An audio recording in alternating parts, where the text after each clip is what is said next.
Sampai dia lulus SMP, dia dapat ranking. Saya carikan sekolah terbaik di kota itu. Mahal, enggak apa-apa. Roh Kudus memberitahukan saya apa akhir hidupnya anak ini akan dipakai apa. Saya bilang dia akan jadi dokter yang luar biasa. Masuk SMP yang terbaik di kota itu, saya biayai.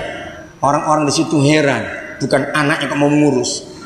Akhirnya harus pindahkan SMP, SMA karena di gereja itu terlalu ramai di pastori. Saya tanya dia, cari seorang guru yang kamu percaya di SMA. Papa bayar kosnya, tinggal di situ supaya kamu dibimbing. Ada seorang guru yang kebetulan suami istri guru di sekolah itu. Saya telepon guru itu, saya minta tolong, boleh anak saya tinggal, silakan. Saya bayar untuk makannya, untuk air, biaya listrik, baik. Dibimbing baik-baik. Saudara, ketika dia mau ujian, maka perguruan tinggi di kota itu mencari 10 besar dari SMA-SMA terbaik, dan dia terpilih. Dites bukan untuk apa, hanya untuk tahu di jurusan mana. Saudara, ketika dia mau ujian, baru mau ujian, saya khotbah di satu gereja. Saya rekam khotbah saya. Saya bicara tentang anak ini dengan diterima di kedokteran. Ini belum ujian, jadi belum tahu lulus atau tidak. Saya copy khotbah saya kirim ke guru itu. Kamu dengar dulu, nanti setelah anak itu diterima di kedokteran, suruh dia dengar kaset ini. Tunjukkan tanggal khotbah saya. Saudara, saya yakin betul. Akhirnya sebelum ujian dia dapat kesempatan. Dia suruh milih 2, pertanian atau kedokteran. Saya ambil 2-2 tesnya. Saudara, akhirnya dia diterima di kedokteran dengan kemudahan karena ranking itu. Saya sudah tunggu jam berapa pengumuman. Saya mau tunggu anak saya di biak hari itu. Saya telepon dia. Dia berteriak, "Pak, saya diterima di kedokteran." Panggil Pak Roy, minta kaset. Kaset apa? Dia tahu. Lalu dia pulang. Saudara, selesai dia dengar kaset, saya suruh telepon Papa. Setelah kamu dengar kaset, Papa akan telepon balik. Jadi Papa sudah tahu saya akan kemana. Tahu. Dia sudah selesai kedokteran. Dia sudah menikah juga dengan seorang perawat, dan dia akan bergabung dengan kami di Nabiri. Saudara, ini sebuah contoh. Saya punya banyak kesaksian tentang hal-hal seperti itu. Ngerti contoh ini? Maka itu yang punya anak, urus anak, selesai urus anak orang lain. Yang gak punya anak, masih banyak anak di sekitar kita. Amin, yang kita harus urus. Maka itu diperlukan seperti ini. Kalau masing-masing anak kita tahu tujuan akhirnya, destininya, kita beritahu kamu begini, kamu begitu, maka mereka akan menjaga hidupnya baik-baik ke arah mana. Jadi ini peranan seorang papa. Ayat yang keempat saya lanjutkan, 128 kitab Mazmur. Sesungguhnya demikianlah akan diberkati siapa? Orang laki-laki yang takut akan Yahweh. Kiranya Yahweh memberkati engkau dari Sion, supaya engkau melihat kebahagiaan Yerusalem seumur hidupmu, dan melihat siapa? Anak-anak dari anak-anakmu, damai sejahtera atas hidup kita. Saudara, saya punya kebiasaan, dan beberapa anggota tim saya rasa heran dengan kebiasaan saya ini. Kepada anggota tim tertentu yang bergabung dengan kami di Papua, yang saya lihat masih ragu-ragu tentang pelayanan, maka saya punya kebiasaan, begitu turun dari pelabuhan atau dari bandara, saya akan bawa mereka ke kuburan dulu. Itu orang lain tidak pernah mikir, kenapa dibawa ke kuburan. Dengar baik-baik. Saya suruh memperhatikan semua umur yang mati di situ.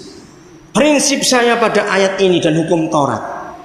Salah satu titah Taurat berkata begini: sebuah negeri itu tidak ada kutuk atau bebas dari kutuk kalau umur penduduknya di atas 70 tahun.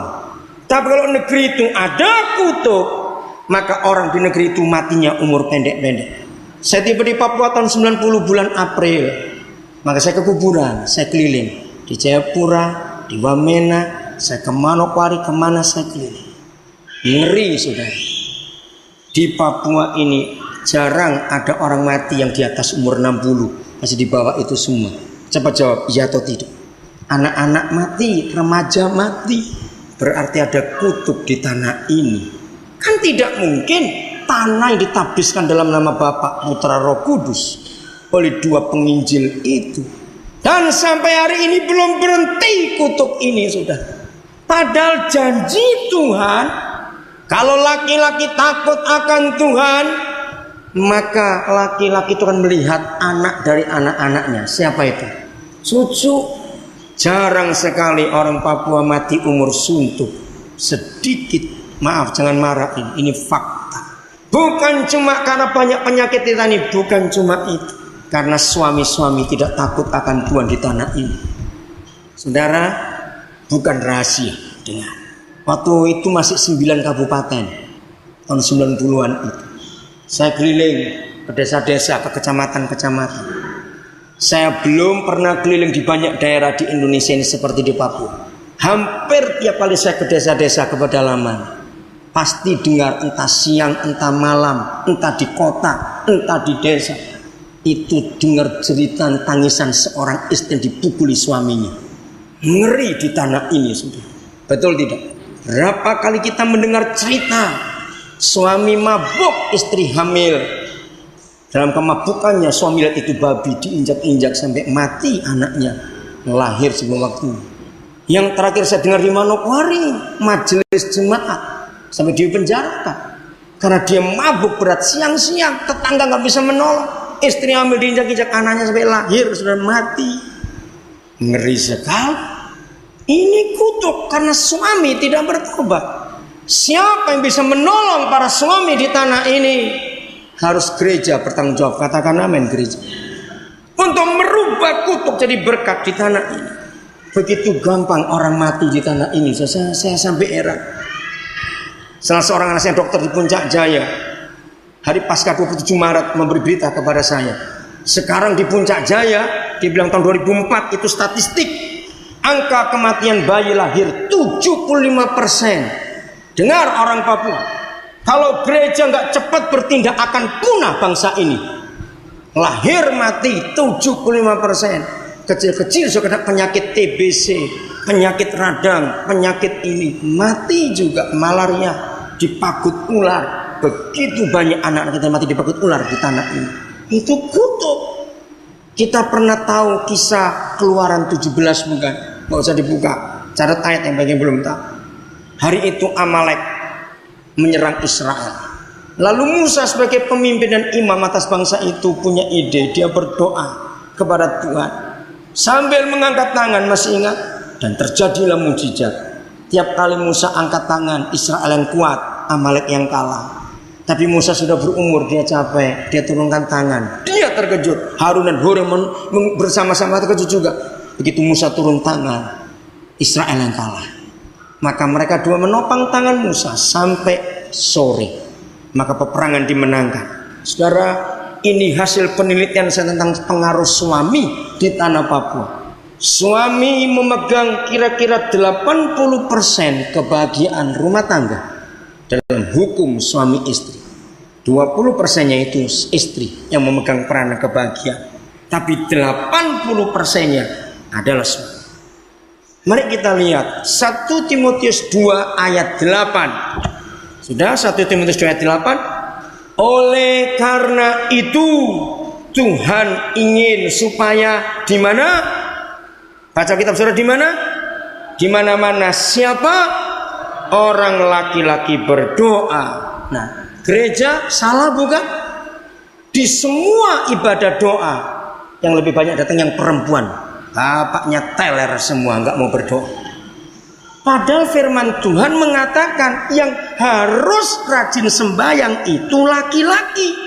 Tidak sedikit kita temukan di sini.